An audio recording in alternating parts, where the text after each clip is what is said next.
نحمده ونصلي على رسوله الكريم اما بعد فاعوذ بالله من الشيطان الرجيم بسم الله الرحمن الرحيم رب اشرح لي صدري ويسر لي امري واحلل عقدة من لساني يفقهوا قولي۔ ناظرین، پروگرام اللہ کے خوبصورت نام کے ساتھ آپ کی خدمت میں حاضر ہیں۔ آج ہم انشاءاللہ اللہ سبحانہ وتعالی کے نام العزیز کے بارے میں بات کریں گے۔ العزیز کا معنی ہے عزت والا، غلبے والا، قوت والا، وہ جس پر کوئی اور غالب نہ آ سکے۔ الشدید، القوی، وہ جس جیسا کوئی اور ہے نہیں، اس کی قوت میں، اس کے غلبے میں۔ وہ جو کچھ کرنا چاہے اسے کوئی روک نہیں سکتا۔ حقیقت یہ ہے کہ عزت ساری کی ساری اللہ رب العزت ہی کے لیے ہے۔ قرآن مجید میں اللہ سبحانہ تعالیٰ کی یہ صفت مختلف اور صفات کے ساتھ بھی آئی ہے۔ مثلا العزیز الحکیم، عزت والا، غلبے والا اور حکمت والا، یعنی اس کی قوت اور اس کا غلبہ حکمت کے ساتھ ہے۔ العزیز الحمید، وہ عزت والا ہے، غلبے والا ہے، لیکن اس کے ساتھ تعریف والا بھی ہے۔ پھر العزیز الوہاب، زبردست ہے، غلبے والا ہے اور بہت زیادہ عطا کرنے والا بھی ہے۔ پھر العزیز الرحیم، ایک طرف زبردست ہے اور ساتھ ہی رحم فرمانے والا بھی ہے، ایسا نہیں کہ وہ اپنی طاقت کو غلط طور پر استعمال کرے۔ پھر العزیز العلیم، وہ غلبے والا ہے اور علم والا ہے۔ العزیز الغفار، زبردست بھی ہے لیکن اس کے ساتھ ساتھ بہت زیادہ بخشش فرمانے والا بھی ہے۔ حقیقت یہ ہے کہ اللہ سبحانہ تعالیٰ کے لیے سارے ہی اچھے اچھے نام ہیں۔ ہمیں اسے ان ناموں کے ساتھ یاد رکھنا چاہیے، اسے پکارنا چاہیے۔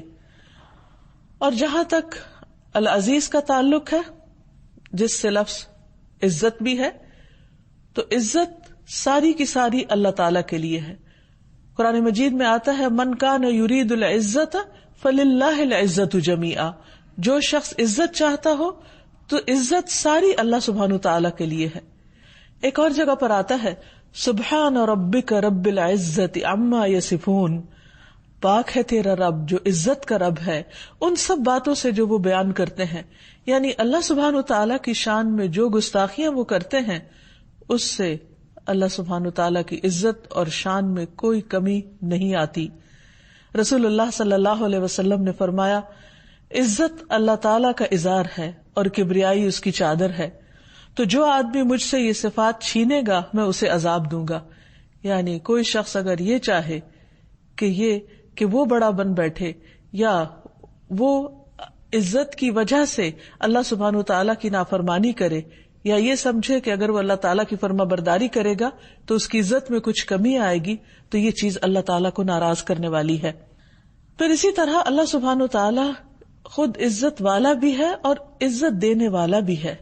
یعنی جو لوگ اس کے فرما بردار ہوتے ہیں، اطاعت گزار ہوتے ہیں، وہی ان کو عزت بخشتا ہے۔ یعنی جس طرح رزق کی تقسیم وہ خود کرتا ہے، اسی طرح عزت کی تقسیم بھی وہ کرتا ہے، اور عزت اسی کی طرف سے آتی ہے۔ اور اللہ تعالیٰ سے بڑھ کر عزت والا کوئی ہے ہی نہیں۔ اس لیے بندے کا کام کیا ہے، بندے کے اوپر کیا لازم ہے، اس کے اوپر کیا حق آتا ہے کہ وہ اللہ تعالیٰ کی اس صفت کو پہچانے اور اس کو عزت دینے کا حق ادا کرے، اور اس بات پر بھی یقین رکھے کہ انسانوں کو ملنے والی عزت اور ذلت اس سب کا اختیار اللہ تعالیٰ کے پاس ہے، جیسے کہ قرآن مجید میں آتا ہے قل اللہم مالک الملک تؤتی الملک من تشاء وتنزع الملک ممن تشاء وتعز من تشاء وتذل من تشاء بیدک الخیر انک علی کل شیء قدیر۔ آپ کہہ دیجئے کہ اے بادشاہی کے مالک، تو جسے چاہے بادشاہی دیتا ہے اور جس سے چاہتا ہے بادشاہت لے لیتا ہے، جسے چاہتا ہے عزت دیتا ہے۔ یعنی عزت کا دینا اللہ سبحانہ تعالیٰ کی اپنی مشیت پر ہے، اور جسے چاہتا ہے ذلیل کرتا ہے۔ تیرے ہاتھ میں ہی ہر بھلائی ہے، بے شک تو ہر چیز پر پوری طرح قادر ہے۔ دنیا کے علاوہ آخرت کی رسوائی، اس سے بھی ڈرنا چاہیے کیونکہ آخرت کی رسوائی اور آخرت کی ذلت تو پوری مخلوق کے سامنے ہوگی، اور جہاں کوئی بھی بچانے والا نہ ہوگا، کوئی بھی ہمارے لیے ترجمان یا وکیل نہیں ہوگا کہ جو ہم سے اس رسوائی کو دور کر سکے. کیونکہ نبی صلی اللہ علیہ وسلم نے فرمایا وَلَا يَعِزُّ مَنْ عَادَيْتَ، کہ جس سے تو عداوت کرے، یعنی اللہ سبحانہ وتعالیٰ جس کا دشمن ہو جائے، جس سے دشمنی کرے، اسے کوئی بھی عزت نہیں دے سکتا. اور ظاہر ہے وہ اپنے دوستوں سے تو دشمنی نہیں رکھے گا، عداوت نہیں رکھے گا. وہ عداوت کس کے لیے ہوگی؟ جو اللہ سبحانہ وتعالیٰ سے، اس کے پیغمبر سے، اس کے دین سے، اس کے کلام سے عداوت رکھنے والے ہیں. یعنی انسان کی اصل عزت اللہ کی فرما برداری میں ہے، اللہ کی اطاعت میں ہے، اللہ کی دوستی میں ہے. اور پھر اللہ سبحانہ وتعالیٰ جس بندے کو عزت دیتا ہے اور جس سے محبت کرتا ہے تو جبریل کو پکارتا ہے آسمان میں اور اس کو بتاتا ہے کہ میں فلاں بندے سے محبت کرتا ہوں، تم بھی اس سے محبت کرو. تو جبریل علیہ السلام اس سے محبت کرنے لگتے ہیں. پھر وہ آسمان والوں میں پکارتے ہیں کہ اللہ تعالیٰ فلاں بندے سے محبت کرتے ہیں، تم بھی اس سے محبت کرو. تو آسمان والے اس سے محبت کرنے لگتے ہیں، اس کی عزت کرنے لگتے ہیں، اور اس طرح وہ محبت اور عزت دنیا میں اتار دی جاتی ہے.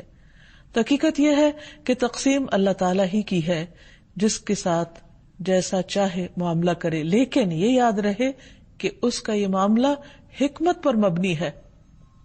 ایسا نہیں کہ وہ اپنے اس اختیار کو بندوں کے اوپر ظلم کرنے کے لیے استعمال کرے. چونکہ اللہ سبحانہ وتعالیٰ ہی عزت دینے والا ہے تو اس لیے ہر انسان کو عزت پیاری ہوتی ہے اور ہر انسان عزت کا طلبگار ہوتا ہے. تو ہمیں یہ جاننا ضروری ہے کہ اللہ تعالیٰ کس کس کو عزت دیتا ہے، اور اگر انسان اللہ سے عزت چاہے تو وہ کون سے کام کرے کہ جس سے عزت ملے، اور کون سے کام ایسے ہیں جو اللہ سبحانہ وتعالیٰ کی طرف سے رسوائی کا باعث بنتے ہیں، تاکہ انسان ان کاموں کو چھوڑ دے. سب سے پہلی بات تو یہ کہ خود اسلام انسان کو عزت دیتا ہے.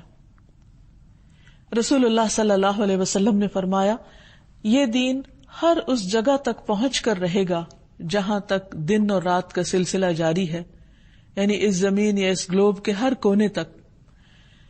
اللہ کوئی بھی کچا یا پکا گھر ایسا نہیں چھوڑے گا جہاں اس دین کو داخل نہ کر دے، یعنی ہر گھر میں اس کا پیغام پہنچ جائے گا، خواہ اسے عزت کے ساتھ قبول کر لیا جائے یا اسے رد کر کے ذلت قبول کر لی جائے. عزت تو اصل میں وہ ہوگی جو اللہ اسلام کے ذریعے عطا کرے گا، یعنی اللہ کی بات کو قبول کر کے انسان کو الٹیمیٹلی عزت ملے گی، اور ذلت وہ ہوگی جو انکار کر کے حاصل ہوگی. تمیم داری کہتے ہیں کہ مجھے یہ بات اپنے گھر والوں میں نظر آ گئی کہ ان میں سے جو مسلمان ہو گیا اسے خیر، بھلائی اور شرافت نصیب ہوئی، اور ان میں سے جس نے انکار کیا اس کے حصے میں رسوائی اور جزیہ آیا. پھر یہ ہے کہ اصل عزت اللہ کی اطاعت میں ہے، خواہ بظاہر وقتی طور پر دنیا میں لوگ اس انسان کی عزت نہ بھی کریں، لیکن حقیقت یہ ہے کہ وہ اللہ تعالیٰ کی نگاہوں میں بہت معزز اور مکرم ہوتا ہے. اللہ سبحانہ وتعالیٰ اپنے بندوں کو اپنے کلام کے ذریعے، اپنی کتاب کے ذریعے عزت عطا کرتے ہیں. جیسا کہ ایک حدیث میں آتا ہے کہ اللہ تعالیٰ اس کتاب کے ذریعے بہت سی قوموں کو اوپر اٹھاتے ہیں اور بہت سی قوموں کو ذلیل کر دیتے ہیں. جیسے علامہ اقبال نے بھی کہا تھا کہ وہ معزز تھے زمانے میں مسلمان ہو کر، اور تم خوار ہوئے تارک قرآن ہو کر، کہ تم نے قرآن کو چھوڑ دیا تو تم ذلیل و رسوا ہو گئے. کہ جب تک مسلمان اس کتاب کو تھامے ہوئے تھے اور اللہ تعالیٰ کے احکامات کی پیروی کرنے والے تھے تو اللہ تعالیٰ نے دنیا میں بھی ان کو عزت عطا کی، اور جب وہ صرف نام کے مسلمان رہ گئے اور ان کے کام اسلام کے خلاف ہونے لگے تو دنیا کی عزت بھی جاتی رہی. عامر بن واصلہ کہتے ہیں کہ نافع بن حارث نے عمر رضی اللہ عنہ سے عصفان میں ملاقات کی تو عمر رضی اللہ عنہ نے انہیں مکہ کا امیر مقرر کرنے کا حکم دیا ہوا تھا. عمر نے پوچھا تم نے مکہ میں کس کو امیر بنایا؟ انہوں نے عرض کیا ابن ابزہ کو. آپ نے پوچھا ابزہ کون ہے؟ اس نے جواب میں کہا ہمارے غلاموں میں سے ایک غلام ہے. پوچھا تم نے غلام کو ان کا امیر بنا دیا؟ اس نے کہا ہاں، وہ اللہ کی کتاب کا پڑھنے والا ہے اور اس کے فرائض کا عالم بھی ہے. عمر رضی اللہ عنہ نے فرمایا تمہارے نبی نے فرمایا تھا کہ اللہ تعالیٰ اس کتاب کے ذریعے لوگوں کو بلندی عطا کرتا ہے اور اس کتاب کے ذریعے لوگوں کو پست اور ذلیل کرتا ہے. یعنی کہ بڑے بڑے قبائل سے تعلق رکھنے والے اور بڑے بڑے معزز اور شرفاء جو ہیں، آج ان کے پاس وہ عزت نہیں جو ایک غلام کو اللہ تعالیٰ نے اس کتاب کی وجہ سے عطا کی. اور ویسے بھی نبی صلی اللہ علیہ وسلم کا فرمان ہے، خیرکم من تعلم القرآن وعلمہ، تم میں بہترین ہے وہ جو قرآن سیکھیں اور سکھائیں. پھر اسی طرح عام حالات میں لوگوں کے ساتھ معاملہ کرنے میں بعض اوقات انسان یہ سمجھتا ہے کہ اگر وہ قوت کے ساتھ، شدت کے ساتھ اور زیادتی کے ساتھ معاملہ کرے گا تو شاید اس سے ڈر کر اور اس کے روب کی وجہ سے لوگ اس کی عزت کریں گے. لیکن حقیقت یہ ہے کہ اصل عزت دلوں میں ہوتی ہے، صرف ظاہری عزت نہیں ہوتی. مثلا کوئی انسان کسی دوسرے کے ساتھ ظلم زیادتی کر کے وقتی طور پر اپنی عزت کروا سکتا ہے، لیکن اس کا دل نہیں جیت سکتا، اس کے دل میں اس کی قدر نہیں ہو سکتی.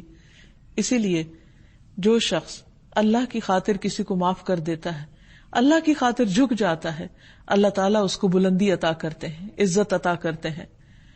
رسول اللہ صلی اللہ علیہ وسلم نے فرمایا، اللہ تعالیٰ فرماتے ہیں جو شخص میرے لیے اتنا سا جھکتا ہے، اور راوی نے اپنا ہاتھ زمین کے نیچے کیا، یعنی بالکل تھوڑا سا، تو میں اسے اتنا بلند کر دیتا ہوں. پھر راوی نے اپنا ہاتھ آسمان کی طرف اٹھایا کہ جو شخص اللہ کی خاطر جھک جائے، یعنی اللہ کا حکم سامنے آتے ہی لبیک کہہ دے، سر تسلیم خم کر دے، سمعنا و اطعنا کر دے، اور اپنی انا اور اپنی رائے اور اپنے خیال کو پیچھے کر دے، تو اللہ سبحانہ وتعالیٰ اس کو عزت عطا کرتے ہیں. پھر اسی طرح اگر کبھی انسان کے ساتھ زیادتی بھی ہو رہی ہو، لیکن اس موقع پر اگر وہ صرف اللہ کی خاطر خاموش رہتا ہے اور جواباً کوئی ظلم اور زیادتی نہیں کرتا، تو ایسے شخص کو بھی اللہ تعالیٰ عزت عطا فرماتے ہیں. اس کے برعکس اللہ سبحانہ وتعالیٰ ان لوگوں کو ذلت عطا کرتے ہیں کہ جو اللہ تعالیٰ کی نافرمانی کرتے ہیں، جیسے کہ قرآن مجید میں آتا ہے وَلِيُخْزِيَ الْفَاسِقِينَ، تاکہ اللہ فاسقوں کو رسوا کر دے. پھر اسی طرح قرآن مجید میں واضح طور پر یہ بات آتی ہے کہ جو لوگ اللہ سبحانہ وتعالیٰ کی کتاب کو پورے کا پورا نہیں لیتے، یا اس پر ایمان نہیں رکھتے، یا اس کے بعض حصے کو لیتے ہیں اور بعض کا انکار کرتے ہیں، ان کے لیے بھی رسوائی ہے. سورۃ البقرہ میں اللہ تعالیٰ فرماتے ہیں افتؤمنون ببعض الکتاب وتکفرون ببعض فما جزاء من يفعل ذلك منكم الا خزي في الحياة الدنيا ويوم القيامة يردون الى اشد العذاب وما الله بغافل عما تعملون. کیا تم کتاب کے بعض احکام کو مانتے ہو اور بعض کا انکار کرتے ہو؟ یعنی کچھ کو مانتے اور کچھ کو نہیں مانتے. بھلا جو لوگ ایسے کام کریں ان کی سزا اس کے سوا کیا ہو سکتی ہے کہ دنیا میں ذلیل و خوار ہوں اور قیامت کے دن وہ سخت عذاب کی طرف دھکیل دیے جائیں، اور جو کچھ تم کرتے ہو اللہ اس سے بے خبر نہیں ہے. یعنی ایک قوم جو اللہ کی کتاب کو زبان سے مانتی بھی ہے لیکن پورے کا پورا اس کو نہیں لیتی، اس میں سے صرف وہ احکامات جو پسند کے ہیں وہ لے لیتے ہیں، اور جو اپنی مرضی کے خلاف جاتے ہیں یا دنیاوی فائدے کے خلاف جاتے ہیں اس کا انکار کر دیتے ہیں، تو اللہ سبحانہ تعالیٰ کی طرف سے ان کے لیے بھی شدید وارننگ ہے کہ ایسے لوگوں کے لیے دنیا میں رسوائی ہے. یہ بات عام مشاہدے کی ہے کہ یہ چیز بہت زور پکڑتی جا رہی ہے کہ قرآن مجید کے معاملے میں ہمارا معاملہ بہت تساہل کا ہو گیا. اس میں سے کچھ چیزیں اپنی مرضی کی لے لیتے ہیں اور کچھ چھوڑ دیتے ہیں. مثلا بعض لوگ نماز کی پابندی کرتے ہیں لیکن زکوٰۃ نہیں دیتے، بعض لوگ نماز اور زکوٰۃ کی پابندی کر لیتے ہیں لیکن حج کو اپنے لیے لازم نہیں سمجھتے، کچھ لوگ ہر سال حج کر لیتے ہیں لیکن آ کر نماز کے فریضے کو ادا نہیں کرتے. اسی طرح کچھ لوگ یہ کہتے ہیں کہ قرآن ہی ہمارے لیے کافی ہے اور وہ سنت رسول صلی اللہ علیہ وسلم کی پیروی نہیں کرتے، حالانکہ قرآن مجید میں ہی اللہ سبحانہ وتعالیٰ نبی صلی اللہ علیہ وسلم کی اطاعت کا حکم دیتے ہیں. وَمَن يُطِعِ الرَّسُولَ فَقَدْ أَطَاعَ اللَّهَ، جس نے رسول اللہ صلی اللہ علیہ وسلم کی اطاعت کی اس نے دراصل اللہ تعالیٰ کی اطاعت کی. ایک اور جگہ پر اللہ تعالیٰ فرماتے ہیں مَا آتَاكُمُ الرَّسُولُ فَخُذُوهُ، جو اللہ کے رسول تمہیں دیں اسے لے لو، وَمَا نَهَاكُمْ عَنْهُ فَانْتَهُوا، اور جس چیز سے وہ روکتے ہیں اس سے رک جاؤ. قرآن مجید میں یہ حکم صاف واضح طور پر موجود ہے، لیکن اس کے برعکس لوگ کھلے عام یہ کہتے ہیں کہ نہیں جو قرآن ہے وہی ہمارے لیے کافی ہے، اور سنت کے بارے میں شک کرتے ہیں. تو بات یہ ہے کہ اللہ سبحانہ وتعالی نے قرآن مجید میں جو کچھ اتارا ہے وہ اپنی حکمت کے ساتھ اتارا ہے، اپنے علم کے ساتھ اتارا ہے، اور ہمیں کوئی حق نہیں ہے کہ اس میں ہم کسی چیز کو تو لے لیں، اس کو پسند کریں اور کسی چیز پر ناپسندیدگی کا اظہار کریں، یا اس کو اپنے لیے ضروری نہ سمجھیں، یا یہ کہیں کہ آج تو زمانہ بدل گیا ہے اور بہت ماڈرن دور ہے اور آج کے دور میں یہ سب کچھ کیا نہیں جا سکتا، یا آج اس پر عمل کرنا بڑا مشکل ہے. بعض اوقات ہم ایسے مذاق میں بھی کہہ دیتے ہیں آج کون سا سچ کا زمانہ ہے، حالانکہ اللہ تعالیٰ نے کہیں یہ نہیں فرمایا کہ تم صرف رسول اللہ صلی اللہ علیہ وسلم کے زمانے میں سچ بولنا اور باقی جو تمہارا دل چاہے کرنا. تو دین کے معاملے میں ہماری عقل کو حق حاصل نہیں کہ ہم اپنی عقل کے ساتھ اس کی سلیکشن کریں، اس کے احکامات کی. اسی طرح ہماری خواہشات اور جذبات کو بھی بے لگام نہیں چھوڑا گیا کہ اس میں سے جو جی چاہے لے لیں اور جس چیز کو جی نہ چاہے اس کا انکار کر دیں. تو یہ چیز انسان کے لیے اللہ سبحانہ وتعالیٰ کی ناراضگی اور دنیا اور آخرت میں رسوائی کا سبب ہے، تو اس سے پرہیز کرنا چاہیے.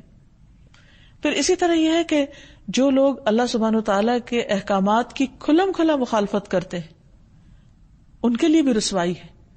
جیسے تاریخ ہمیں بتاتی ہے کہ فرعون، قارون، ابو لہب اور ابو جہل، ان سب کا انجام کیا ہوا، اور ان کا یہ انجام کیوں ہوا؟ کیونکہ انہوں نے اللہ تعالیٰ کے احکامات کی نافرمانی کی، اللہ سبحانہ وتعالیٰ کے اختیارات کو اپنے ہاتھ میں لینے کی کوشش کی. مثلاً فرعون نے کہا انا ربکم الاعلی، میں تمہارا سب سے بڑا رب ہوں. قارون کو اللہ نے بہت ساری دولت دی، لیکن اس نے اس دولت کے معاملے میں کسی کا حق نہیں پہچانا اور اس دولت کے ذریعے اپنی عزت بنانے کی کوشش کی. تو اللہ سبحانہ وتعالیٰ نے کس طرح اس کو ذلیل و رسوا کر دیا. اسی طرح ابو لہب مکہ کا مالدار ترین انسان تھا، لیکن اس کا انجام کیا ہوا؟ اللہ تعالیٰ نے اس کے بارے میں کیسی آیات اتاری؟ تبت یدا ابی لہب وتب، ٹوٹ گئے دونوں ہاتھ ابو لہب کے اور وہ برباد ہوا. ما اغنی عنہ مالہ وما کسب، اس کا مال اور جو اس نے کمایا اس کے کسی کام نہ آیا. اب آپ دیکھیے کہ انسان سمجھتا ہے کہ اس کی عزت مال کے ذریعے ہوگی یا اولاد اس کی عزت کا سبب ہوگی، لیکن یہاں نہ اس کا مال اس کے کام آیا اور نہ ہی اس کی اولاد اس کے کام آئی. اسی طرح ابو لہب کی بیوی اس کے کسی کام نہ آئی، بلکہ اس کے برعکس اس کا بھی انجام بہت رسوا کن تھا. ابو جہل جو اصل میں ابو الحکم کہلاتا تھا کہ بہت حکمت والا اور بہت اختیارات والا، لیکن اس کا بھی انجام کیا ہوا. یہ ساری مثالیں ہمارے سامنے عبرت کے لیے ہیں تاکہ ہم اللہ کے ان نافرمانوں کی پیروی نہ کریں. فرعون کے پاس جتنا بھی اقتدار تھا لیکن اللہ کی نافرمانی کی وجہ سے رسوا ہوا، ڈوب کر مرا. قارون زمین میں دھنس کے مرا. ابو لہب کا انجام بہت برا ہوا، ابو جہل کا انجام بہت ذلت آمیز ہوا. تو یہ بات ہمیشہ یاد رہے کہ عزت اللہ کی اطاعت میں ہے، اللہ کی فرما برداری میں ہے، نافرمانی میں نہیں. خواہ کسی نافرمان انسان کے پاس دنیا بھر کی دولت ہو جیسے قارون کے پاس تھی، یا پھر فرعون جیسی اقتدار ہو، لیکن وہ ذلت اور رسوائی سے نہیں بچ سکتا اگر وہ اللہ کا نافرمان ہے. کرے ان کے لیے بھی رسوائی ہے. قرآن پاک میں اللہ تعالیٰ فرماتے ہیں وَمَنْ أَظْلَمُ مِمَّنْ مَنَعَ مَسَاجِدَ اللَّهِ أَنْ يُذْكَرَ فِيهَا اسْمُهُ وَسَعَى فِي خَرَابِهَا أُولَئِكَ مَا كَانَ لَهُمْ أَنْ يَدْخُلُوهَا إِلَّا خَائِفِينَ لَهُمْ فِي الدُّنْيَا خِزْيٌ وَلَهُمْ فِي الْآخِرَةِ عَذَابٌ عَظِيمٌ. اور اس شخص سے بڑا ظالم کون ہو سکتا ہے جو اللہ کی مسجدوں میں اس کا نام ذکر کرنے سے روکے، یعنی اللہ کے گھروں میں اللہ ہی کا نام بلند نہ ہونے دے اور اس کی خرابی کے درپے ہو. انہیں تو یہ چاہیے تھا کہ مسجدوں میں اللہ سے ڈرتے ہوئے داخل ہوتے. ایسے ہی لوگوں کے لیے دنیا میں رسوائی اور آخرت میں بہت بڑا عذاب ہے. پھر اسی طرح دین کے معاملے میں ناحق جھگڑے کرنے والا، ایسے شخص کے لیے بھی دنیا میں کوئی عزت نہیں. پھر اسی طرح دین کے معاملے میں ناحق جھگڑا کرنے والے کے لیے بھی رسوائی کی وعید ہے. قرآن پاک میں اللہ تعالیٰ فرماتے ہیں وَمِنَ النَّاسِ مَن يُجَادِلُ فِي اللَّهِ بِغَيْرِ عِلْمٍ وَلَا هُدًى وَلَا كِتَابٍ مُنِيرٍ، اور کچھ لوگ ایسے ہیں جو علم، ہدایت اور روشنی بخشنے والی کتاب کے بغیر اللہ کے بارے میں بحث کرتے ہیں، یعنی انہوں نے کبھی دین کا علم حاصل نہیں کیا، کبھی یہ نہیں جانا کہ ان کے رب نے کیا فرمایا، کبھی کتاب کو پڑھ کر نہیں دیکھا، لیکن اپنے خیالات اور اپنی خواہشات اور اپنے دنیاوی علم کی بنا پر اللہ تعالیٰ کی ذات یا اس کی صفات یا اس کے فیصلوں کے بارے میں خوب بحثیں کرتے ہیں، جھگڑے کرتے ہیں اور حق سے اپنا پہلو موڑتے ہیں تاکہ دوسرے لوگوں کو بھی اللہ کی راہ سے بہکا دیں۔ ایسے شخص کا کیا انجام ہوگا؟ فرمایا لِيُضِلَّ عَن سَبِيلِ اللَّهِ لَهُ فِي الدُّنْيَا خِزْيٌ، اس کے لیے دنیا میں بھی رسوائی ہے، وَنُذِيقُهُ يَوْمَ الْقِيَامَةِ عَذَابَ الْحَرِيقِ، اور قیامت کے دن بھی ہم اس کو جلا دینے والے عذاب کا مزہ چکھائیں گے۔ تو اس چیز سے بھی پرہیز کرنے کی ضرورت ہے۔ بعض اوقات لا علمی کے ساتھ انسان ایسی باتیں کہنا شروع کر دیتا ہے جو اللہ تعالیٰ کی شان کے خلاف ہوتی ہیں، خصوصاً جب زندگی میں کچھ چیزیں ایسی ہو جائیں یا کچھ حادثات ایسے ہو جائیں جو انسان کے مفاد کے یا انسان کی مرضی کے خلاف ہوں، تو پھر بعض اوقات لوگ اللہ سبحانہ وتعالیٰ کو بلیم کرنے لگتے ہیں کہ اس نے ہمارے ساتھ انصاف نہیں کیا یا ہمارے ساتھ بہت زیادتی ہو گئی یا ظلم ہو گیا ہے۔ حالانکہ قرآن مجید میں واضح طور پر اللہ تعالیٰ فرماتے ہیں کہ اللہ تعالیٰ اپنے بندوں کے ساتھ ہرگز ظلم کرنے والا نہیں ہے۔ اللہ تعالیٰ کے فیصلوں کو نہ سمجھنا یہ ہماری اپنی کم علمی ہو سکتی ہے، لیکن اللہ تعالیٰ کو الزام دینا کسی بات کا یہ بہت بڑی گستاخی کی بات ہے، اور اس سے پرہیز کرنے میں ہی انسان کی عافیت ہے، کیونکہ اللہ سبحانہ وتعالیٰ العزیز ہے، غلبے والا ہے، اقتدار والا ہے، شدید ہے، قوت والا ہے، کوئی اس کو ہرا نہیں سکتا، کوئی اس کا مقابلہ نہیں کر سکتا، کوئی اس کو نیچا نہیں دکھا سکتا۔ اگر وہ اپنے بندوں کو سزا دینا چاہے تو کوئی روک نہیں سکتا، اگر وہ اپنے بندوں سے انتقام لینا چاہے تو کوئی اس کا مقابلہ نہیں کر سکتا۔ اس لیے انسان کو کبھی بھی اللہ سبحانہ وتعالیٰ کے بارے میں کوئی ایسا خیال دل میں آئے، کوئی وسوسہ شیطان ڈالے، تو ہمیشہ اپنی اصلاح کی فکر کرے اور اس پر اللہ سبحانہ وتعالیٰ کی مدد مانگے تاکہ وہ خیال دل سے نکل جائے، اور ہمیشہ اس بات پر صرف زبانی نہیں بلکہ دل کے پورے یقین اور اطمینان کے ساتھ رہے کہ اللہ کے ہر فیصلے میں خیر اور بھلائی ہے۔ بڑے بڑے گناہ تو انسان کے لیے ذلت کا سبب ہوں گے ہی اگر انسان ان پر توبہ نہیں کرتا، اللہ تعالیٰ کی طرف نہیں پلٹتا، لیکن کچھ گناہ ایسے ہیں کہ جن میں عام طور پر انسان گرفتار ہو جاتا ہے، ان کے بارے میں بھی محتاط رہنے کی ضرورت ہے، کیونکہ وہ انسان کے لیے رسوائی کا باعث ہوں گے، جن میں خاص طور پر دنیا میں شہرت کی طلب، یعنی نیکی کا کام کر کے لوگوں سے تعریف چاہنے کی خواہش، یہ ایک بہت ہی خطرناک بیماری ہے۔ رسول اللہ صلی اللہ علیہ وسلم نے فرمایا، جو شخص اپنے عمل کے ذریعے لوگوں میں شہرت حاصل کرنا چاہتا ہے، مثلا اپنے صدقہ خیرات کے ذریعے یا اپنی نمازوں یا عبادت کے ذریعے یا اور کوئی فلاحی اور معاشرتی فلاح کے منصوبے بنا کر یا ان پر عمل کر کے، خدمت خلق کے کام کر کے، اگر وہ یہ چاہتا ہے کہ دنیا میں اس کا نام بلند ہو، تو اللہ تعالیٰ اس کی شہرت قیامت کے دن ساری مخلوق کو سنوائے گا، یعنی اس کے اندر کا حال، اس کی نیت کی خرابی اور اس کا دھوکہ ساری مخلوق کے سامنے عام کر دے گا، اور پھر وہ اسے ذلیل اور حقیر کر دے گا۔ اللہ سبحانہ و تعالی العزیز ہے، تو ہمیں اس نام کے ساتھ اس کو پکارنا بھی چاہیے۔ قرآن مجید میں ابراہیم علیہ السلام کی دعا کا ذکر کیا گیا ہے، ربنا وابعث فیہم رسولا منہم یتلو علیہم آیاتک ویعلمہم الکتاب والحکمت ویزکیہم انک انت العزیز الحکیم۔ ابراہیم علیہ السلام نے جب کعبہ کی تعمیر کر لی اور اپنے بیوی بچے کو وہاں چھوڑ کر جانے لگے تو ان کے لیے دعا کر رہے تھے کہ یا اللہ ان کی نسلوں میں ایک رسول بھیجنا جو انہی میں سے ہو، جو ان پر تیری آیات پڑھے، انہیں کتاب و حکمت سکھائے، انہیں پاک کرے، بے شک تو سب پر غالب کمال حکمت والا ہے۔ سوال یہ پیدا ہوتا ہے کہ اللہ تعالیٰ کی اس صفت کے ساتھ کیوں پکارا جائے؟ اس لیے کہ اس کا معنی ہے کہ اللہ سبحانہ وتعالیٰ غالب ہے، یعنی اس کا حکم نافذ ہو کر رہتا ہے اور اس کے حکم کو کوئی روک نہیں سکتا، کوئی منع نہیں کر سکتا. اس لیے پورے یقین کے ساتھ کہ اے اللہ تو سب کچھ کر سکتا ہے.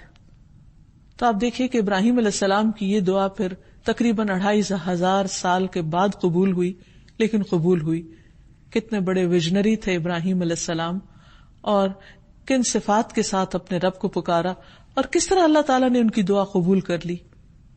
پھر اسی طرح ایک اور جگہ پر آتا ہے ربنا وادخلہم جنات عدن التی وعدتہم ومن صلح من آبائہم وازواجہم وذریاتہم انک انت العزیز الحکیم. اے ہمارے رب، اور انہیں ہمیشہ رہائش والی ان جنتوں میں داخل کر جن کا تو نے ان سے وعدہ کیا ہے، اور ان کو بھی جو ان کے باپ دادوں اور ان کی بیویوں اور ان کی اولاد میں سے اس قابل ہیں. بلا شبہ تو سب پر غالب، کمال حکمت والا ہے. یعنی اللہ سبحانہ وتعالی ہر چیز کرنے پر پوری طرح قادر ہے. بعض اوقات جب ہم دعا کرتے ہیں تو ہماری دعا میں اتنا یقین نہیں ہوتا، اتنی شدت نہیں ہوتی، زور نہیں ہوتا، کیونکہ ہمیں یہ ڈر ہوتا کہ پتہ نہیں ہوگا یا نہیں، پتہ نہیں یہ ہو بھی سکتا یا نہیں. لیکن انسان کو ہمیشہ یہ سوچنا چاہیے کہ جس رب کو وہ پکار رہا ہے وہ العزیز ہے، وہ سب پر غالب ہے، وہ ہر چیز کر سکتا ہے، اس کے لیے کچھ بھی مشکل نہیں. ہمارا کام ہے اس کو پکارنا، اور شدت سے پکارنا، اور یقین کے ساتھ پکارنا، اور اللہ کی عزت کے وسیلے سے اس کو پکارنا. عثمان بن ابی عاص کہتے ہیں کہ وہ نبی صلی اللہ علیہ وسلم کے پاس حاضر ہوئے. وہ کہتے ہیں کہ مجھے اتنی تکلیف تھی کہ قریب تھا کہ مجھے ہلاک کر دیتی، یعنی اتنی شدید درد تھی. تو رسول اللہ صلی اللہ علیہ وسلم نے فرمایا کہ درد کی جگہ پر ہاتھ رکھو، اپنا دایاں ہاتھ رکھو، اور 7 مرتبہ یہ دعا پڑھو، اعوذ بعزت اللہ وقدرتہ من شر ما اجد واحاذر. میں پناہ مانگتا ہوں اللہ کی عزت کی اور اس کی قدرت کی. یعنی یہاں بھی اللہ سبحانہ وتعالیٰ کی اس صفت کے ساتھ دعا کی جا رہی ہے کہ میں اللہ کی عزت کی پناہ لیتا ہوں اور اس کی قدرت کی پناہ لیتا ہوں اس شر سے جو میں محسوس کر رہا ہوں، یا اس تکلیف یا اس درد سے. تو وہ کہتے ہیں کہ میں نے اسی طرح کیا تو اللہ تعالیٰ نے میری تکلیف فوراً دور کر دی. اس کے بعد سے میں ہمیشہ اپنے اہل و عیال اور دوسروں کو اس چیز کا حکم دیتا ہوں. یعنی بعض دعائیں اتنی تاثیر والی ہوتی ہیں، اور بعض اوقات اللہ تعالیٰ کو اس کی کسی خاص صفت کے ساتھ پکارنا اتنا کارگر ہوتا ہے کہ وہ دعا فوراً قبول ہو جاتی ہے. پھر اسی طرح رسول اللہ صلی اللہ علیہ وسلم رات کو یہ دعا کیا کرتے تھے، اعوذ بعزتک الذی لا الہ الا انت الذی لا يموت والجن والانس يموتون. میں تیری عزت کی پناہ میں آتا ہوں، تیرے علاوہ کوئی معبود نہیں، وہ ذات کے جس پر موت نہیں آ سکتی، اور تمام جن و انس مر جائیں گے. آپ بھی آزما کر دیکھیے، اگر کسی وقت دل پر کوئی بوجھ ہو، خوف محسوس ہو رہا ہو، تو فوراً اپنے آپ کو اللہ سبحانہ وتعالیٰ کی عزت کی پناہ میں دیں، اور وہ آپ کے لیے کافی ہو جائے گا. پھر اسی طرح ابن عباس سے روایت ہے، حضرت عباس رسول اللہ صلی اللہ علیہ وسلم کے چچا ہیں، ان کے بیٹے عبداللہ بن عباس جو مفسر قرآن ہیں، جن کے لیے نبی صلی اللہ علیہ وسلم نے خاص دعا کی تھی. تو انہوں نے یہ حدیث روایت کی کہ رسول اللہ صلی اللہ علیہ وسلم یہ دعا مانگا کرتے تھے، اللہم لک اسلمت وبک آمنت وعلیک توکلت والیک انبت وبک خاصمت اللہم انی اعوذ بعزتک لا الہ الا انت ان تضلنی انت الحی الذی لا یموت والجن والانس یموتون. اللہ، میں نے تیری فرما برداری کی، تیری بات مانی، تجھ پر ایمان لایا، تجھ پر توکل کیا، تیری ہی طرف رجوع کیا اور تیری ہی مدد سے لڑا. اے اللہ، میں تیری عزت کے ذریعے اس بات سے پناہ مانگتا ہوں کہ تو مجھے گمراہ کر دے. تیرے سوا کوئی معبود نہیں، تو زندہ ہے جسے موت نہیں، اور جن و انس سب مر جائیں گے. تو یہ بھی ایک بہت ہی زبردست دعا ہے کہ جس میں اللہ تعالیٰ کی عزت کا واسطہ دیا گیا ہے. اور اس میں جس چیز سے بچنے کی دعا ہے وہ یہ کہ اللہ تو مجھے بھٹکانا نہیں، یعنی مجھے سیدھا راستہ دکھانے کے بعد اس سے پھیرنا نہیں.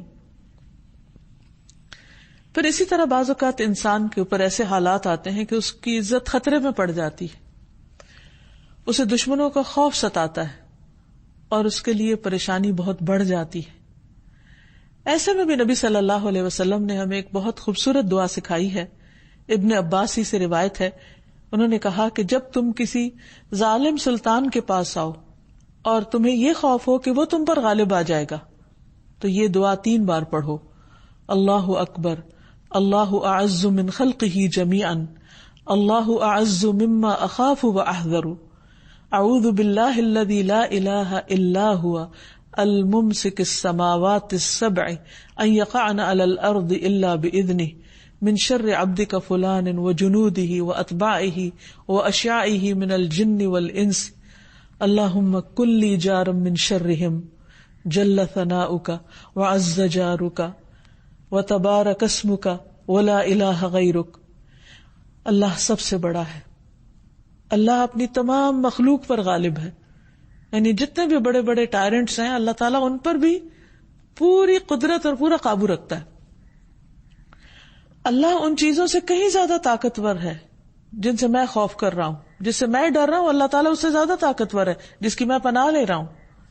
اور میں اللہ کی پناہ میں آتا ہوں جس کے سوا کوئی معبود نہیں، 7 آسمانوں کو تھامنے والا. یعنی اللہ کی قوت کا اندازہ کیجئے کہ 7 آسمانوں کا تھامنے والا ہے کہ وہ زمین پر نہ گر جائیں مگر اس کی اجازت سے.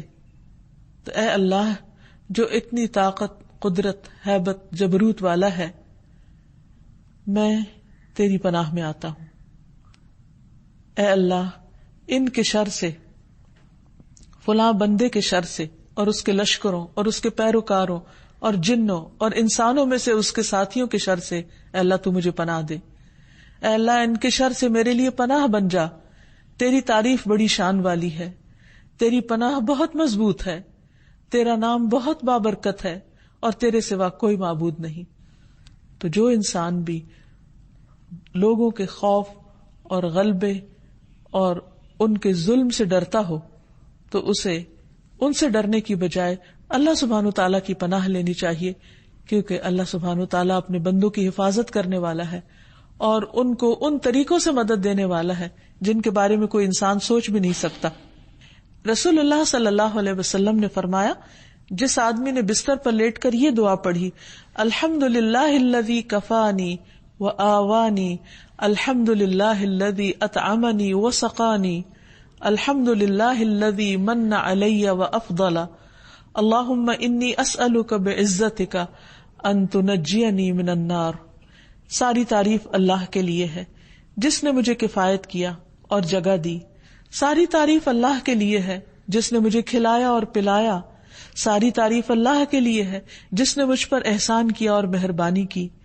اے اللہ میں تجھ سے تیری عزت کے واسطے سے سوال کرتا ہوں کہ تو مجھے آگ سے نجات دے. تو اس نے تمام مخلوقات کی بیان کردہ اللہ کی تعریفات کہہ ڈالی. یعنی جو شخص صرف یہ کلمات پڑھتا ہے وہ سوتے وقت یا لیٹ کر، تو اس نے اتنی زیادہ تعریف کی جتنی سمجھے پوری مخلوق اس وقت اللہ کی تعریف کر رہی، اس کے برابر تعریف کر ڈالی. یعنی اتنی خوبصورت دعا ہے یہ.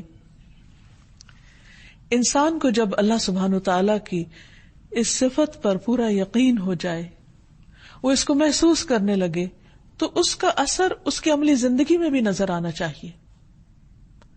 کیونکہ ہم اللہ عز و جل پر، اس کی عزت پر اور اس کی قوت اور اس کے غلبے پر پورا اعتماد رکھتے ہیں کہ وہ ان تمام صفات کا حامل ہے.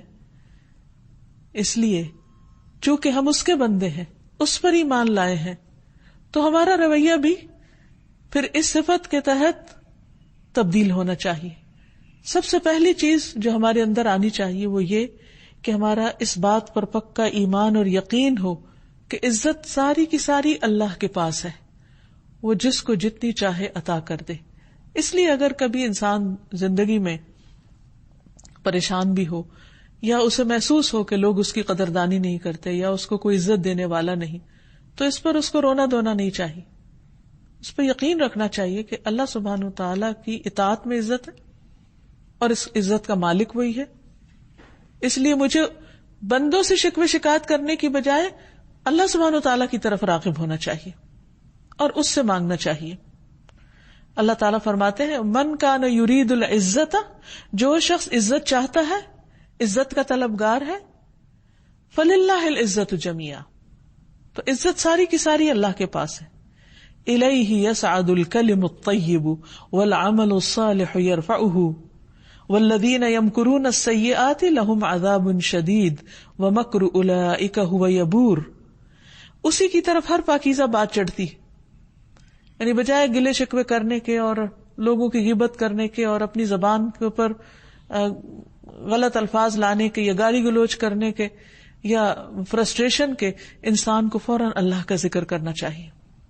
جہاں کہیں یہ محسوس ہو کہ کسی نے اس کی توہین کر دی ہے یا ناقدری کر دی ہے تو فوراً عزت کی طلب اللہ سبحانہ وتعالی سے ہو، ذکر اذکار کی کثرت ہو، کیونکہ الیہ یصعد الکلم الطیب، پاکیزہ کلمات اس کی طرف چڑھتے ہیں، وہ قبول فرماتا ہے. والعمل الصالح یرفع، دوسرا کام یہ کرنا چاہیے کہ انسان کوئی نہ کوئی اچھا کام کرے، کوئی صدقہ خیرات کرے، کسی کی بیمار کی عادت کرے، کسی دکھی مجبور انسان کے کام آئے، اللہ کے دین کو سکھانے کا کام کرے، کوئی بھی اچھا کام جو اس کے بس میں ہے، استطاعت میں ہے، اس کی طرف چل پڑے. کیونکہ جب انسان عمل کرتا ہے اور اس کے ساتھ ذکر کرتا ہے تو پھر یہ دونوں چیزیں اوپر اٹھتی ہیں، اور لوگوں کی جو بری چالیں ہیں ان کا معاملہ اللہ پہ چھوڑ دے. فرمایا والذین یمکرون السیئات، وہ لوگ جو بری بری چالیں چلتے ہیں، لہم عذاب شدید، ان کے لیے سخت عذاب ہے. ومکر اولئک ھو یبور، ایسے لوگوں کا مکر بالکل اکارت ہو جائے گا، ایسے لوگوں کی خفیہ تدبیریں بالکل برباد ہو کے رہ جائیں گی. یعنی معاملہ پھر اللہ پہ چھوڑ دے انسان. پھر اسی طرح انسان لوگوں سے عزت ڈیمانڈ نہ کرے، لوگوں سے یہ نہ کہے کہ وہ میری عزت کرے، اور نہ ہی عزت کروانا پسند کرے، کیونکہ رسول اللہ صلی اللہ علیہ وسلم نے اس بات کو ناپسند کیا ہے کہ کسی انسان کے دل میں یہ خواہش ہو کہ وہ کہیں جائے تو لوگ اس کے لیے کھڑے ہو جائیں اس کی عزت میں. اس کے برعکس جو شخص تواضع اختیار کرتا ہے، اللہ کے آگے جھکتا ہے، بندوں کے مقابلے میں سرکشی نہیں کرتا، تو اللہ سبحانہ تعالیٰ اس کو عزت عطا کرتے ہیں. حدیث میں آتا ہے جو آدمی معاف کرتا ہے اللہ تعالیٰ اس کی عزت میں اضافہ کر دیتے ہیں. معاف کرنا ایک بہت مشکل کام ہوتا ہے، آسان کام نہیں ہے، انسان کے لیے بہت مشکل ہے، انسان کے نفس پر بہت بھاری ہوتا ہے، خصوصاً ایسے لوگوں کو جو آپ کو دکھ دیں، آپ کی زندگی میں ایک تکلیف کا باعث ہو، آپ کو رسوا کرنے والے ہوں، یا آپ کو کسی طرح کا مالی اور جانی نقصان پہنچانے والے ہوں. ایسے لوگوں کو معاف کرنا آسان نہیں، لیکن جو شخص اللہ کی خاطر معاف کر دیتا ہے، اللہ سبحانہ تعالیٰ اس شخص کی عزت میں اضافہ فرماتا ہے، اس کی قدردانی بڑھا دیتا ہے. اور جو آدمی اللہ کے لیے تواضع اختیار کرتا ہے، جو ہمبل ہوتا ہے صرف اللہ کی خاطر، اللہ تعالیٰ اسے بلندیاں عطا کرتا ہے. رسول اللہ صلی اللہ علیہ وسلم نے یہ بھی فرمایا کہ تم میں سے جو شخص کسی مجلس میں آئے اور اس کے لیے جگہ کھلی کی جائے تو وہ بیٹھ جائے، کیونکہ اسے اللہ نے عزت دی ہے اور اس کے مسلمان بھائی نے عزت دی ہے. اگر اس کے لیے جگہ کشادہ نہ کی جائے، کوئی اس کو لفٹ نہ کرائے، تو دیکھے کہ جہاں بھی مجلس میں جگہ ہے وہاں بیٹھ جائے، اور اس کو اپنی عزت کے خلاف نہیں سمجھے انسان. پھر اسی طرح ہمیشہ یہ یاد رہے کہ اصل عزت اللہ تعالیٰ کے احکام ماننے میں ہے، اللہ کے حکم کی پیروی کرنے میں ہے. قرآن مجید میں اللہ تعالیٰ فرماتے ہیں ان اکرمکم عند اللہ اتقاکم، تم میں اللہ کے نزدیک سب سے زیادہ عزت والا وہ ہے جو سب سے زیادہ اللہ سے ڈرنے والا ہے. کیونکہ جب انسان اللہ سے ڈرتا ہوگا تو اللہ سبحانہ وتعالیٰ اس کا مقام لوگوں کے دلوں میں بھی بڑھا دے گا اور خود اپنے ہاں بھی اس کو معزز لوگوں میں شامل کرے گا. پھر اسی طرح یہ ہے کہ انسان اس بات کا بھی خیال رکھے کہ اللہ تعالیٰ نے جن لوگوں کو عزت دی ہے ان کی بھی عزت کرے، یعنی کسی کی عزت اور کسی کے مقام اور کسی کے رتبے سے حسد نہ کرے، کیونکہ یہ اللہ کی تقسیم ہے نا، اللہ تعالیٰ جس کو چاہتا ہے دیتا ہے. تو اگر اللہ نے بندوں میں سے کسی کو عزت دی ہے تو اس کی عزت کو نقصان پہنچانے کی فکر نہ کرے. کیونکہ بہت سے لوگوں کا حال یہ ہوتا ہے کہ جب وہ دیکھتے ہیں کہ کسی کی عزت ان سے زیادہ ہو رہی ہے تو وہ اس سے حسد کرنے لگتے ہیں اور پھر ان کے خلاف جھوٹے الزامات کی کا طوفان برپا کر دیتے ہیں تاکہ اس کی عزت میں کسی طرح کمی ہو جائے. تو یہ اس شخص کے ساتھ نہیں، دراصل اللہ سبحانہ وتعالیٰ کے فیصلے کو ناپسند کرنا ہے. پھر اسی طرح یہ ہے کہ جنرلی اپنے سے بڑوں کی عزت کرنی چاہیے، چاہے وہ عمر میں بڑے ہوں یا علم میں بڑے ہوں یا دنیاوی اعتبار سے اللہ تعالیٰ ان کو کوئی مقام اور مرتبہ ایسا دے تو ان کی بھی عزت کرنی چاہیے. خصوصی طور پر بزرگوں کی عزت، کیونکہ اللہ سبحانہ تعالیٰ نے عمر میں بڑے لوگوں کو چھوٹوں پر مقام اور مرتبہ دیا ہے. ابن عمر کہتے ہیں کہ ایک مرتبہ میں نے دیکھا کہ رسول اللہ صلی اللہ علیہ وسلم مسواک فرما رہے تھے. اس کے بعد آپ نے وہ مسواک سب سے بڑی عمر کے آدمی کو دی، یعنی خود کرنے کے بعد اس کو دے دی، اور فرمایا کہ مجھے جبریل علیہ السلام نے حکم دیا ہے کہ میں یہ مسواک بڑے کو دوں. پھر اسی طرح یہ ہے کہ اللہ کے بندوں اور مخلوق کو اس نام سے اللہ کو پکارنا اور اس صفت سے پہچاننا جو ہے یہ بھی اللہ تعالیٰ کو پسند ہے. نبی صلی اللہ علیہ وسلم اللہ تعالیٰ کی عزت کی قسم کھاتے تھے، جبریل علیہ السلام رب کی عزت کی قسم کھاتے ہیں، انبیاء اس وصف سے اپنے رب کو پکارتے ہیں، ابراہیم علیہ السلام اپنے رب کی عزت کی قسم کھاتے ہیں، جنت اس وصف سے اپنے رب کو پہچانتی ہے. حتیٰ کہ ابلیس تک نے اللہ سبحانہ تعالیٰ کی جو قسم کھائی تو کہا بعزتک و جلالک، یعنی اللہ سبحانہ تعالیٰ کی عزت کی قسم کھائی. تو اللہ تعالیٰ ہمیں بھی اپنے اس نام کی بہترین پہچان کروا دے، اور اللہ تعالیٰ اپنے رسول کی، اپنے کلام کی اور اپنے دین کی اور دین والوں کی عزت کی ہمیں توفیق عطا فرمائے. وآخر دعوانا ان الحمد للہ رب العالمین.